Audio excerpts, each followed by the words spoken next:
Nepal premier लिगको तेस्रो सिजनलाई लिएर सबै फ्रेन्चाइज टोलीहरू अहिले तीव्र तयारीमा जुटिरहेका छन्। यस पटक प्रतियोगिता अझ प्रतिस्पर्धात्मक र रोमाञ्चक हुने अपेक्षा गरिएको छ। टोलीहरूले आफ्नो योजनालाई थप मजबुत बनाउँदै समर्थकहरूलाई उत्कृष्ट क्रिकेट मनोरञ्जन दिने लक्ष्य राखेका छन्। अघिल्ला सिजनका उत्कृष्ट प्रदर्शन गरेका धेरै स्टार खेलाडीहरूलाई सम्भावित टोलीहरूले पुनः आफ्नो टिममा राख्ने तयारी गरिरहेका छन्। यसले टोलीको सन्तुलन कायम राख्ने र अनुभवको फाइदा उठाउने विश्वास गरिएको छ। तपाईको नजरमा कुन टोलीले आफ्नो महत्त्वपूर्ण खेलाडीलाई गुमाउन नदिई राख्न सफल हुनेछ कमेन्ट गरेर बताउनुहोला। यस सिजनको अक्सन निकै रोचक हुने अनुमान गरिएको छ।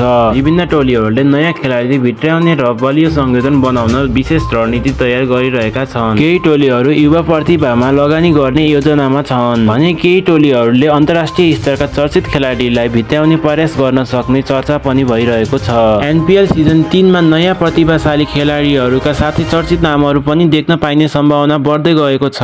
यसले प्रतियोगिताको आकर्षणलाई अझै बढाउने अपेक्षा गरिएको छ।